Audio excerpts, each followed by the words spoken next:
Hey guys, just a quick video here showing you the different types of cards in the game.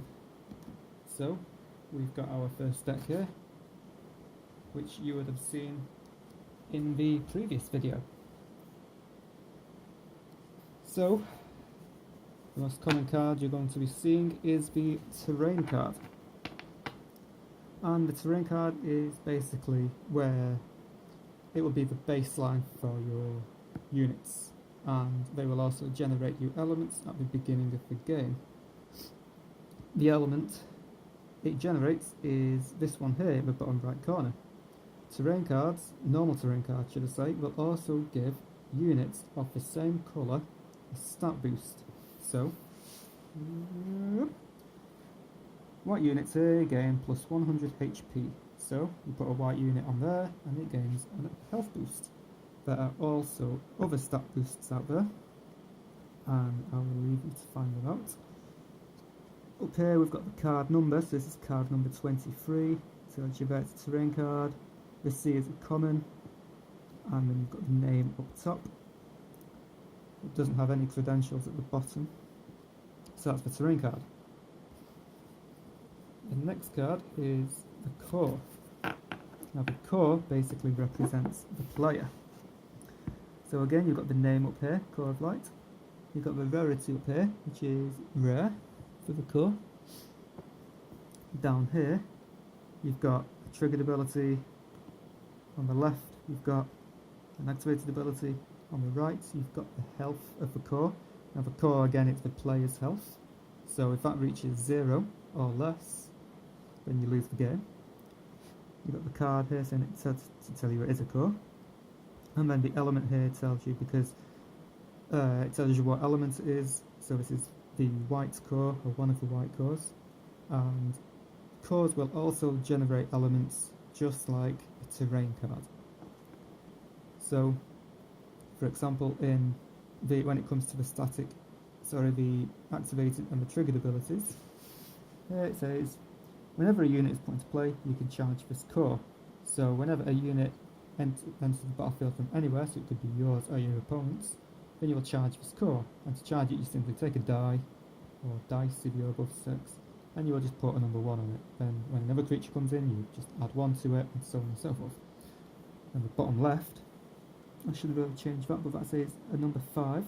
You can take 5 charges off this core to do this, which is recover 500 health to this core. So obviously, after 5 units have entered the field, you can choose to take 5 off and then do what it says there. A core can never go above the number printed on the card, so it can never go above 20k. The core will always start on the field before the game does.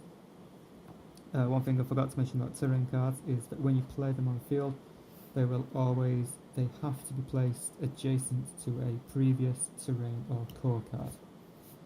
So you can see that. And basically, at the beginning of each turn, these will generate elements if those elements were used the previous turn.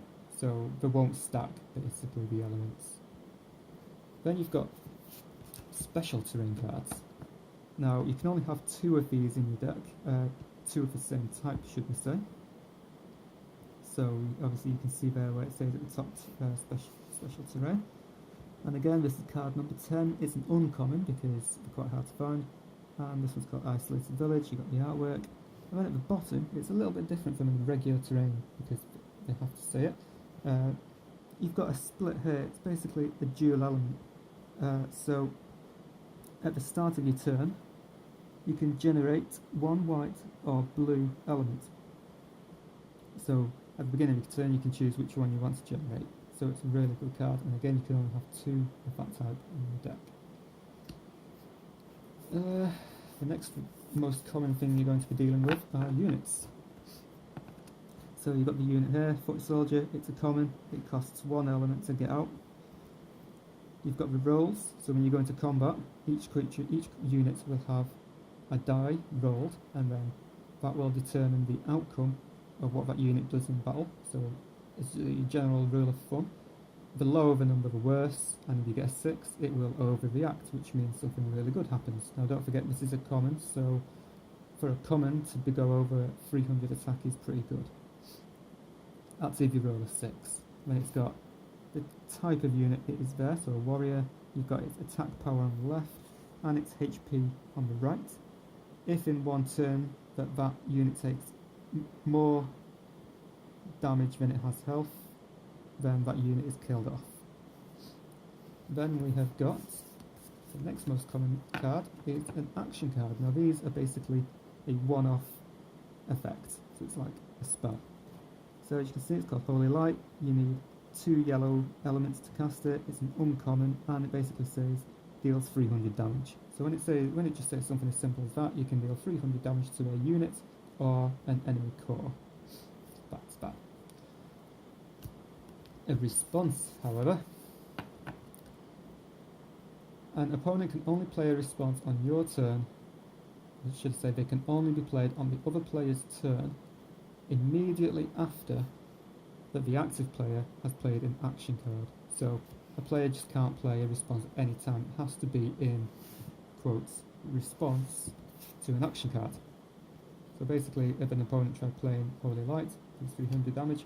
If I had a blue and a white element going spare on my landscape, which I hadn't used the turn before, I could basically use this response and it would say enemy action card has no effect. So it's like a counter spell. Then you've got the 2 upgrade cards. So a relic would basically upgrade a terrain card. If the terrain ever gets killed off or destroyed, the relic goes with it. Relics usually offer pretty good stats or perks, and again they're just basically these are just upgrades to the terrain. So in this case, the Moral Flag, it's a rare. It costs 3 white elements, and it will give units on to the left and to the right of this relic each gain an extra 100 attack. So yeah, that. Moving on to the weapons. Weapons are basically upgrades for units. The only difference is if a unit dies which is equipped, the weapon will return to your hand. So basically, a unit dies, drops a sword, and then it goes back to your hand. That's that.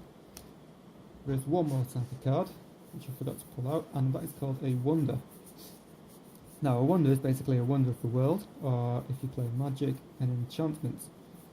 However, in Magic I don't like how enchantments can envelope the board as such. So I've called them wonders. And a player can only have 1 wonder out at a time. And then when you get round to seeing this play map, they go far left, just over here. And they usually generate a powerful static ability. So, to get the Obelisk of War out, you need 2 white elements and 2 blue elements. It's a rare. And down here, it's got once per turn you may re-roll 1 of your unit's battle rolls. So, if a unit misses, guess what?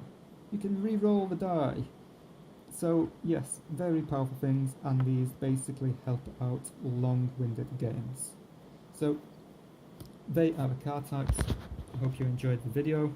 There will be a proper tutorial coming up soon.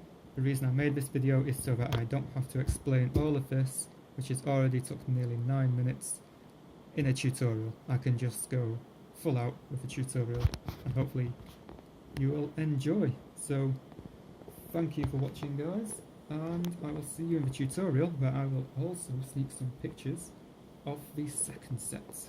See you later.